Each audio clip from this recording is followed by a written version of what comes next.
Salut à tous, donc on se retrouve pour notre deuxième vidéo de la formation Shopify et dans cette vidéo je vais vous montrer tout d'abord donc comment paramétrer l'application Shopify dans Settings. Donc on va voir tous les détails de ces petits onglets et je vais vous montrer aussi donc dans Online Store comment créer des pages, créer un blog, mettre en place pardon, la navigation entre toutes ces pages. Donc tout d'abord on va voir donc le paramétrage. Donc, tout d'abord, dans Général, on va alors modifier quelques petits détails. Donc, je suis avec ma boutique Maison Tibétaine que j'ai créée, donc qui sera une boutique sur le thème en fait de la décoration de la maison avec des objets tibétains. Donc, voilà, c'est l'idéal pour le dropshipping. Tous les objets tibétains qu'on peut trouver sur AliExpress, c'est intéressant. Donc, voilà, donc on va commencer par regarder un peu ce qu'on a.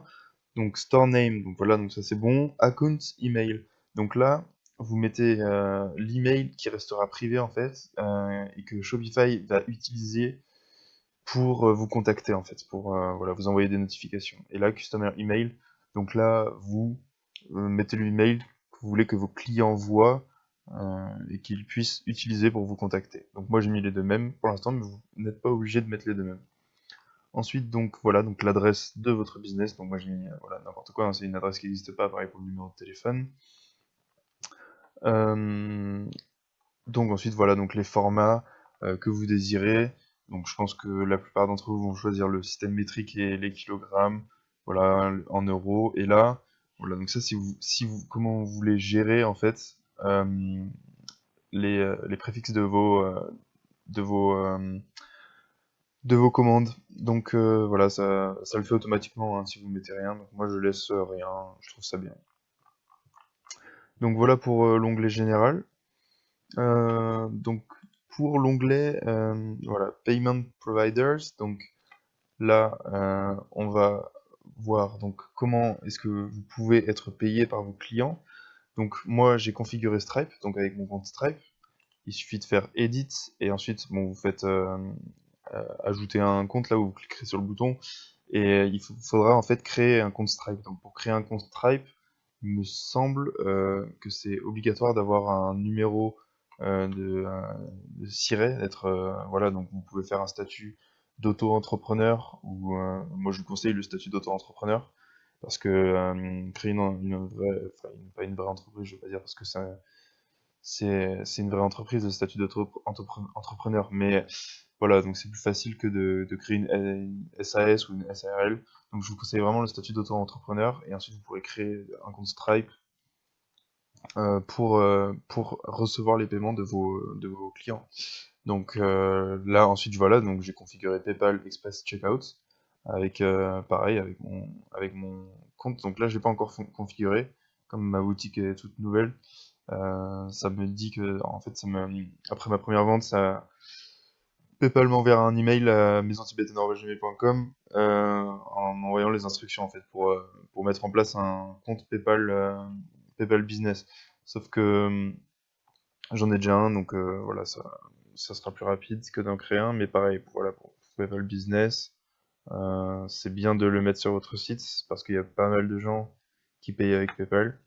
Voilà, les gens payent aussi par carte, ça, c'est pour la carte bleue hein, mais PayPal, c'est pour voilà, donc vous connaissez tous PayPal, c'est pour payer avec votre adresse email. Voilà, donc Amazon Pay, moi j'utilise pas spécialement. Après, vous pouvez l'activer. Alternative Payment, c'est comme je vous disais dans la vidéo de présentation. Là, vous pouvez ajouter plein de méthodes de paiement différentes. Donc, comme vous voyez, on peut payer avec les crypto-monnaies, BitPay, je sais pas trop ce que c'est, Coinbase, voilà. Donc, virement, voilà, Software Banking. Donc, voilà, vous pouvez utiliser plein de choses. Emmanuel Payments, donc voilà, donc c'est toutes ces options que vous pouvez activer. Voilà, donc moi j'utilise principalement Stripe, PayPal et voilà, donc je vous conseille aussi si vous souhaitez d'utiliser les chèques, c'est-à-dire que si la plupart de vos clients, ça arrange la plupart de vos clients de payer par chèque, voilà, je vous conseille de mettre en place un système de paiement par chèque où ils vous l'envoient voilà, par voie postale, où ils acceptent que ça va prendre plus de temps pour leur commande, ils vous l'envoient par voie postale et dès que vous réceptionnez le chèque, hop, vous expédiez. Donc voilà, donc ça on touche pas, on met là ça en manuel pour, euh, pour les commandes. Donc voilà pour cette catégorie. Ensuite, donc pour le checkout, alors cette partie, c'est si vous voulez que les clients utilisent un compte pour procéder au checkout, pour procéder au paiement. Donc là, ici, c'est que les comptes ne sont pas activés, là qui sont optionnels et là qui sont obligatoires. Donc moi, je mets que les comptes sont optionnels. Parce que si vous mettiez obligatoire, il y a des gens qui ont la flemme de créer un compte des fois, et c'est mieux de mettre optionnel. Voilà, comme ça, ils ont la possibilité de le faire s'ils le souhaitent, mais c'est pas obligatoire. Et puis vous allez collecter leurs informations de toute façon, vous allez collecter leur adresse mail. Alors, dans Customer Contact, moi j'aime bien proposer à mes clients de payer uniquement en utilisant leur email en fait. Vous pouvez ici leur proposer d'utiliser leur téléphone euh, ou leur email. Voilà, moi j'aime pas trop les numéros de téléphone, je préfère utiliser l'email. Donc je décide de cocher ça, mais après c'est un choix. Vous pouvez utiliser ça si vous voulez. Voilà donc, Additional Contact Method, c'est si vous voulez que vos clients puissent ajouter une autre méthode pour avoir des informations en fait sur leur commande. Donc voilà, soit un numéro de téléphone, soit un email. Euh, donc moi j'ai choisi parce qu'il y a beaucoup de gens qui veulent avoir plus d'informations sur leur commande. Donc voilà, c'est ce que j'utilise. Alors, Form Options. Donc là, on va demander le prénom et nom. Company name, on va mettre optionnel. Adresse line to optionnel et shipping address phone number, on va mettre comme vous voulez. Vous pouvez mettre optionnel ou caché. Moi, je vais mettre optionnel. Voilà, c'est si vous voulez afficher le numéro de téléphone de si vous voulez proposer à vos clients d'entrer son numéro de téléphone. Donc pour order processing, alors moi je vous conseille de laisser comme ça. Voilà, donc ça va utiliser son adresse, l'adresse de votre client comme adresse de facturation par défaut. Ensuite, là, vous autorisez en fait l'autocomplétion de l'adresse, c'est-à-dire que vous savez quand vous commencez à rentrer une adresse, que Google ou le navigateur que vous utilisez complète automatiquement. Donc voilà, moi je vous conseille de laisser comme ça. Ça aide le client à remplir plus vite. Des fois, le client est un peu feignant, donc c'est bien pratique de lui faire gagner du temps là, sur des petites choses comme ça. Donc pour la permission d'envoyer des emails de promotion de votre boutique à vos clients, moi, je vous conseille de mettre par défaut que les clients acceptent. Comme ça, voilà, vous n'avez pas de problème. Vous pouvez lui envoyer des emails de marketing sans qu'il puisse voilà, vous poser des problèmes. Donc après, le client pourra changer ça au moment du checkout et décider de ne rien recevoir. Donc ça sera son choix, mais par défaut, moi je le mets. Donc là, l'onglet qui concerne après le paiement d'une commande, moi je vous conseille de ne pas remplir la commande automatiquement et voilà, donc d'attendre de le faire vous-même. Et ensuite, du coup, pour la fin, je vous laisse, voilà, vous pouvez laisser comme c'est. Normalement, c'est tout bon. Donc pour la politique de remboursement, de la vie privée et les terms of service, je vous conseille de les générer ici en fait, parce que ça va vous mettre en fait un modèle de politique de remboursement, de vie privée, etc. Et voilà, ça va vous éviter de rédiger des pages et des pages. Donc voilà, donc moi je l'ai déjà cliqué, mais vous avez juste à cliquer ici sur ces boutons et ça va vous le générer tout seul. Et ensuite vous pourrez créer des pages avec ces politiques. Donc voilà, donc ne pas oublier de sauvegarder. Parfait. Hop, alors on continue. Donc, shipping, on va regarder ça. Alors, donc shipping, voilà, donc ça c'est votre adresse, en fait, vous expédiez de cette adresse. Donc vous rentrez bien l'adresse de votre boutique. Ensuite, pour les zones de livraison,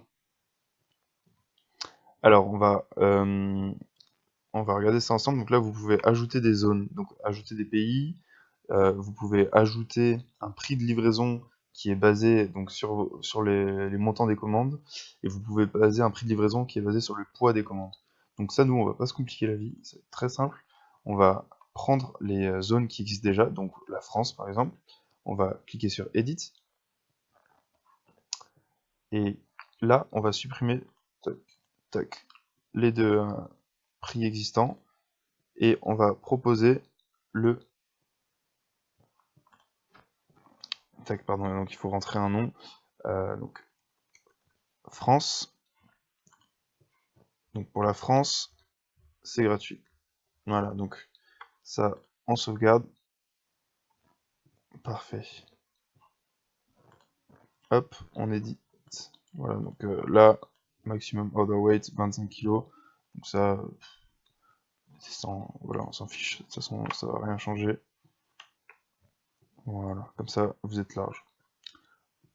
Parfait. Donc là, vous avez vos vos livraisons qui sont OK. Et pour le reste du monde, voilà, donc cliquez sur Edit de la même manière. Et là, voilà, donc pareil, on va cliquer là sur Add Rates. Voilà, 0 à 100. De toute façon, vous n'allez jamais vendre des articles qui seront trop lourds. Monde, Free Shipping Rate. Donc voilà, vous mettez bien que la livraison est gratuite.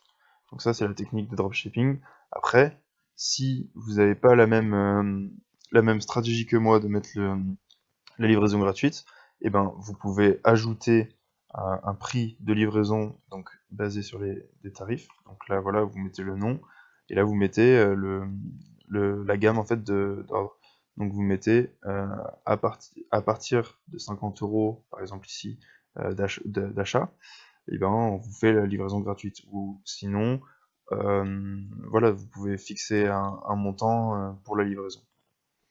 Donc pareil pour les poids, hein, on l'a vu, voilà, vous pouvez mettre des prix en fonction d'une gamme en fait de poids. Donc ça, voilà, c'est assez simple à mettre en place, en choisissant bien du coup les pays. Donc voilà, donc ça c'est tout bon. Après le reste, on ne touche pas. Ensuite, donc pour les taxes, donc là vous changez rien, vous laissez comme ça. Les notifications, pareil, vous changez rien pour le moment. Ça va envoyer les emails qu'il faut à vos clients. Donc ça, on reviendra dessus plus tard, au moment de l'email marketing. Donc voilà, donc ça vous ne touchez pas.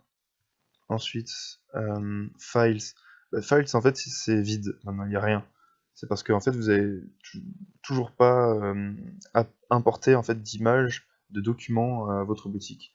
Donc ça viendra quand on fera un petit peu des designs, quand on vous apportera des produits, quand voilà, vous importerez des images. Mais là, pour l'instant, il n'y a rien. Sales channel, bah voilà, du coup, c'est votre magasin avec les produits, donc ça vous touchez pas. Hop, ça lag un peu. Alors, account, ça c'est intéressant. Donc ça c'est un peu un résumé de votre compte Shopify. Donc là ça vous dit voilà paiement, abonnement actuel, voilà depuis quand vous êtes membre. Et là donc voilà vous pouvez mettre votre magasin en pause si vous décidez de partir en vacances. Bon, je vous conseille pas. Fermer votre magasin, bon, ça serait un petit peu triste, on va pas en arriver là. Voilà, et puis vous pouvez choisir d'embaucher un Shopify Expert, ça j'ai jamais trop fait. Mais bon, je pense que vous en aurez pas besoin. Pareil pour le staff, voilà, vous pouvez ajouter des membres de staff si vous avez des employés, mais bon, si vous commencez le dropshipping et que vous commencez à utiliser Shopify, je pense qu'au début, il est plus sage de commencer à travailler sans employés. Donc, billing, donc ça c'est vos informations pour le paiement des abonnements. Donc voilà, vous pouvez ajouter une carte de crédit et voilà, ensuite ça sera débité automatiquement. Puis voilà un petit récapitulatif de votre compte Shopify. Donc voilà pour le paramétrage de Shopify. Si vous avez des questions à propos de tout ce qu'on a vu, n'hésitez pas à m'envoyer vos questions par mail ou à laisser un commentaire sur cette vidéo. J'essaierai de vous répondre le plus rapidement possible. Dans la prochaine vidéo, on va voir, donc comme je vous l'ai dit au début, on va voir comment créer vos pages, vos blogs et comment naviguer entre ces pages que vous avez créées. Donc voilà, je vous remercie d'avoir suivi et je vous dis à tout de suite dans la prochaine vidéo.